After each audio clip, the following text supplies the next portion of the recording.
একদিন এই মেয়েটির মা হঠাৎ করেই মারা যায়। এরপর তার মায়ের সংস্কার করার পর সে তার সবকিছু গুছিয়ে নিয়ে ভিক্ষা করার জন্য বের হয়ে যায়। কিন্তু অনেকগুলো বাড়ি যাওয়ার পরেও কেউ তাকে ভিক্ষা দিচ্ছিল না, কারণ তার প্রতিবেশীরা সবাই ভাবছিল তার হাত পা সবই ঠিক আছে, সে কোথাও যেয়ে কাজ করে খেতে পারবে। কিন্তু মেয়েটি অনেক অলস ছিল, সে সারাদিন না খেয়ে থাকতে পারবে, তবুও সে কাজ করতে রাজি নয়। কিন্তু সে এটা ভাবতেও পারেনি যে আজকে তার ভাগ্য পরিবর্তন হতে চলেছে। এর কিছুক্ষণ পর সে জানতে পারে যে একটা রাজ্যের রাজা তার রাজপ্রাসাদটি বিক্রি করে দিবে। সেই প্রাসাদে 12টি ঘর এবং 365টি জানালা ছিল। কিন্তু সেই রাজ্যের রাজার একটি শর্ত ছিল যে এই প্রাসাদটি কিনতে আসবে সে কোনো দাম দর করতে পারবে না। এদিকে মেয়েটি খবরটা শোনা মাত্র রাজার প্রাসাদে গিয়ে পৌঁছায়। এরপর সে রাজাকে বলে, আমি দাম দর করবো না, আমার কাছে কোনো টাকা নেই। এরপর সে রাজাকে মিথ্যা বলতে শুরু করলো এবং বলল যে অনেক লোক আমার কাছে টাকা ধার নিয়েছে, কিন্তু তারা এখন আমাকে টাকা ফেরত দিতে পারেনি। এরপর সে রাজার কাছে কিছু সময় চাইলো এবং শেষ পর্যন্ত রাজা তাকে 1 বছরের সময় দিল আর 500টি স্বর্ণ মুদ্রার বিনিময়ে প্রাসাদটি তার কাছে বিক্রি করে দেয়। এরপর সে তার বিছানা নিয়ে প্রাসাদে চলে এলো এবং রাজা তাকে প্রাসাদের চাবি দিল।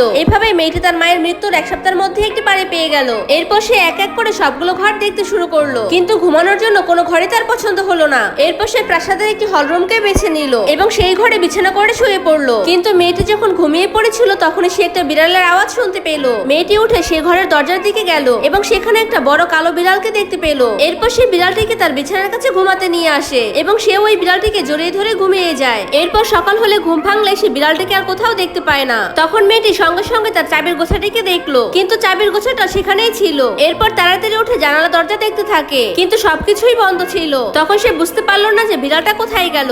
এরপর রাত হলে মেয়েটি যখন ঘুমাতে গেল তখনই বিড়ালটা আবারও সেখানে ফিরে আসলো। এরপর মেয়েটির সাথে কি হয়েছিল তা দেখতে চাইলে চ্যানেলটি সাবস্ক্রাইব করে কমেন্ট বক্সে পার্ট 2 লিখে দিন।